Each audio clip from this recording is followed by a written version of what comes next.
하나님 말씀은 호세아 5장입니다. 8절부터 15절 우리 함께 봉독하겠습니다. 너희가 기브아에서 뿔나파를 불며 라마에서 나팔을 불며 베다웬에서 외치기를 베냐민아 내 뒤를 쫓는다 할지어다.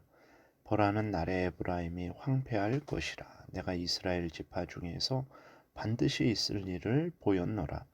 유다 지도자들은 경계표를 옮기는 자 같으니 내가 나의 진노를 그들에게 물같이 부으리라. 에브라임은 사람의 명령 뒤따르기를 좋아하므로 학대를 받고 재판의 압제를 받는도다. 그러므로 내가 에브라임에게는 좀 같으며 유다 족속에게는 썩이는 것 같도다. 에브라임이 자기의 병을 깨달으며 유다가 자기의 상처를 깨닫고 에브라임은 앗수르로 가서 야렙 왕에게 사람을 보내었으나 그가 능히 너희를 고치지 못하겠고 너희 상처를 낫게 하지 못하리라.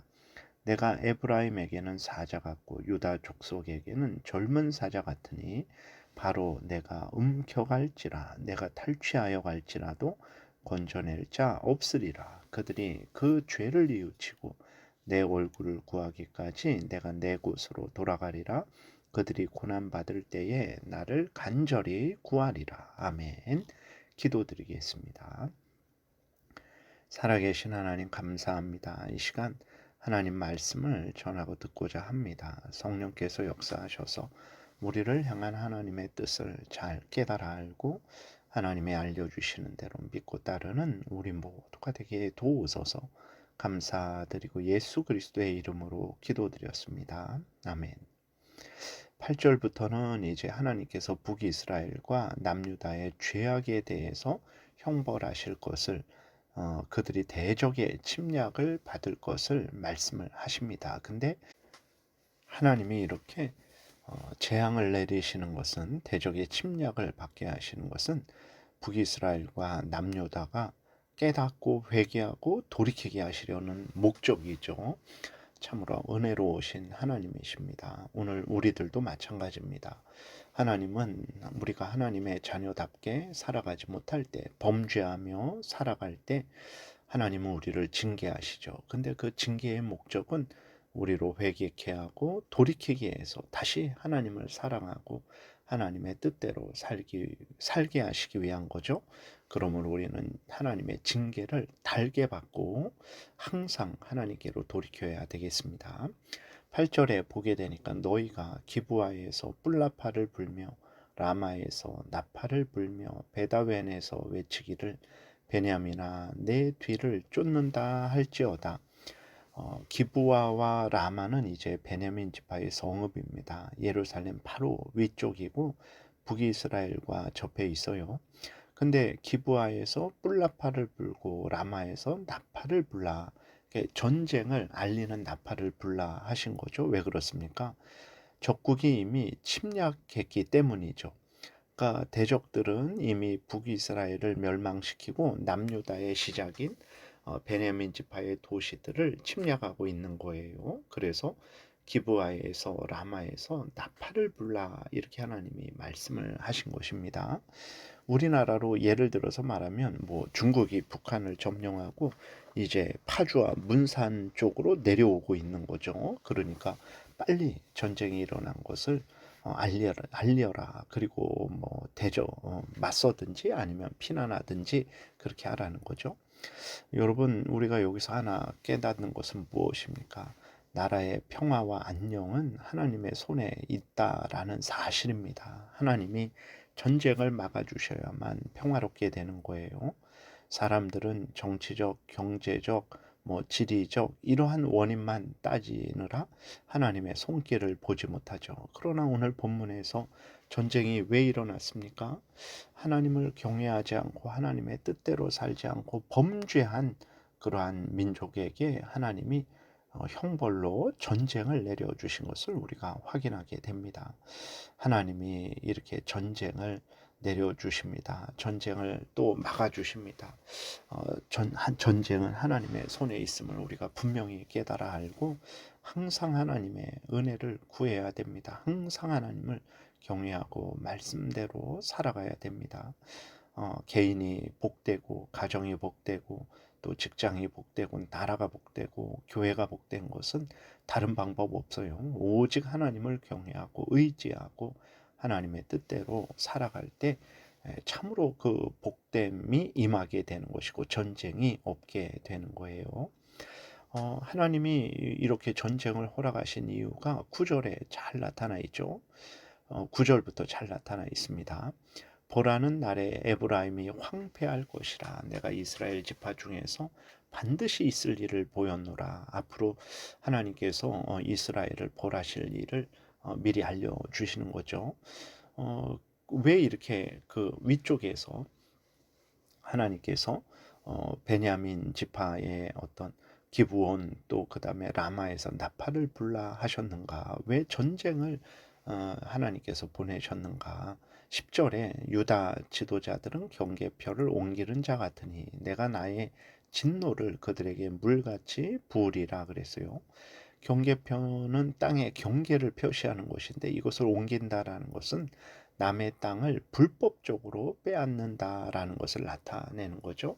그리고 또 하나님의 말씀을 넘어갔다라는 의미도 있습니다. 하나님께서 허락하신 그 경계를 자기 마음대로 넘어가는 거죠. 하나님의 말씀을 또 어기는 거죠. 남의 것을 이제 착취하는 거죠. 이러한 죄악이 유다 지도자들에게 아주 가득했던 거예요. 권력을 줬는데, 지위를 줬는데 그 목적은 무엇입니까? 바로 공권력을 가지고 공적인 지위를 가지고 백성들을 복되게 하는 거죠. 공의롭게 통치하는 것입니다. 그래서 이제 선을 행한 자들에게 상을 주고 악을 행한 자들에게 벌을 줘서 나라를 평안하게 하는, 하나님을 대신해서 통치를 하는 그 일을 하라고 지위와 권력을 주셨는데 그것을 가지고 이제 하나님의 법을 어기고 그것을 가지고 남의 땅을 착취하는 거죠. 다른 사람의 재산을 착취하는 것입니다. 모든 불법을 저지르는 거죠. 11절 에브라임은 사람의 명령 뒤따르기를 좋아하므로 학대를 받고 재판의 압제를 받는도다. 에브라임은 북이스라엘의 대표 지파입니다. 그래서 에브라임 그러면 북이스라엘을 나타내죠.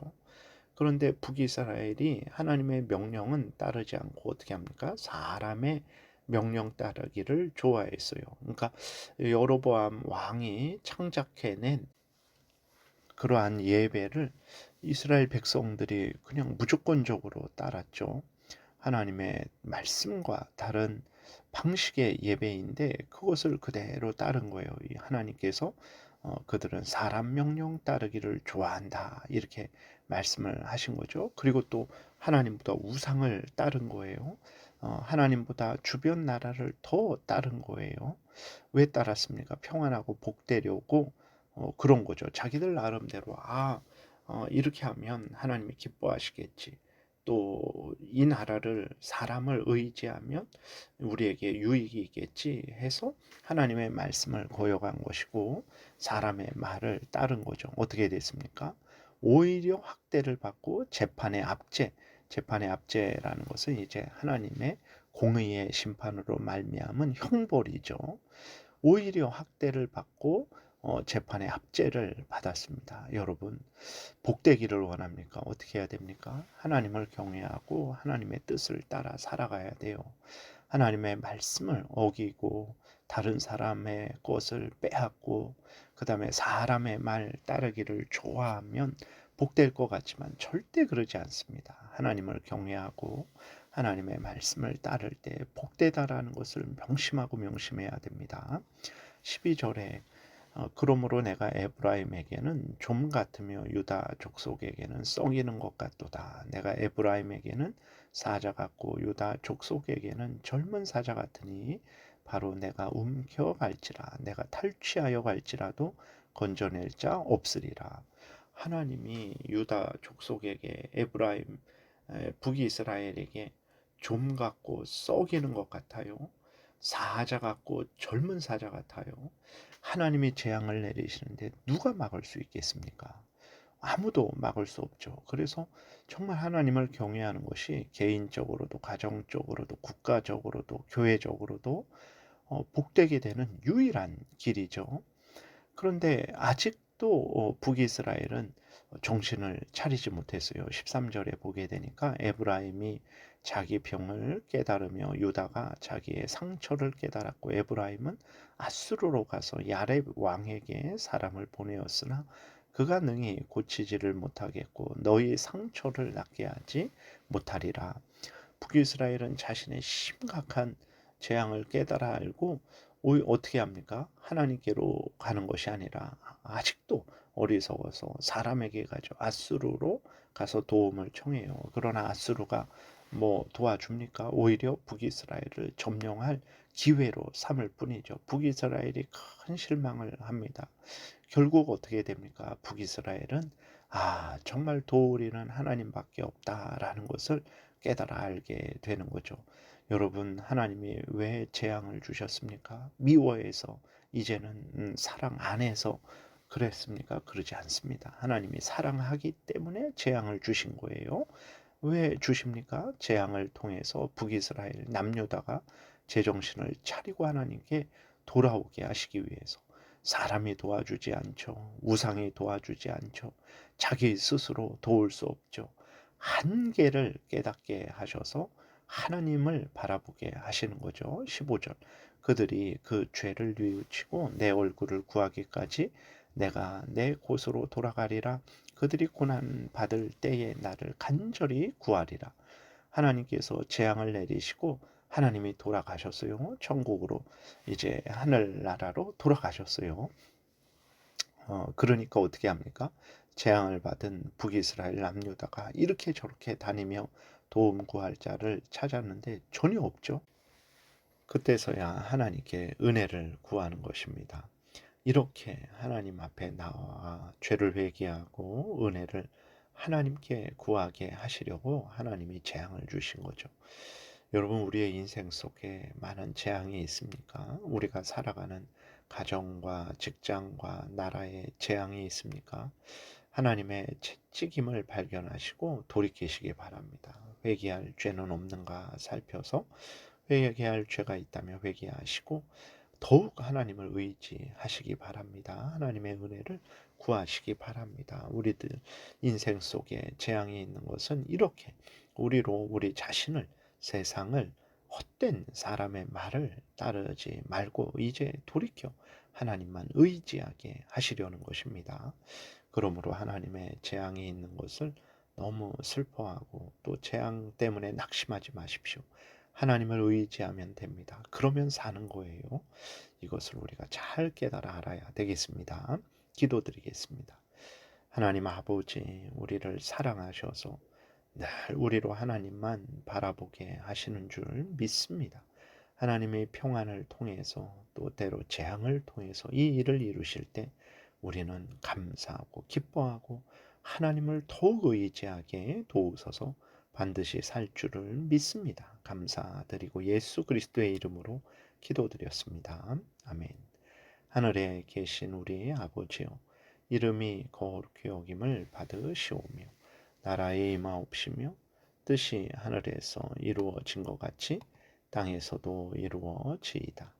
오늘날 우리에게 일용할 양식을 주옵시고 우리가 우리에게 죄 지은 자를 사하여 준 것 같이 우리의 죄를 사하여 주옵시고 우리를 시험에 들게 하지 마옵시고 다만 악에서 구하옵소서. 대개의 나라와 권세와 영광이 아버지께 영원히 있사옵나이다. 아멘. 지금은 우리 구주 예수 그리스도의 은혜와 하나님 아버지의 크신 사랑과 성령의 교통하심이 항상 하나님을 경외하고 의지하고 하나님의 뜻 따라 살아가고자 은혜 구하며 돌아가는 하나님의 택한 백성들 머리 위에 지금부터 영원토록 함께 있을지어다. 아멘.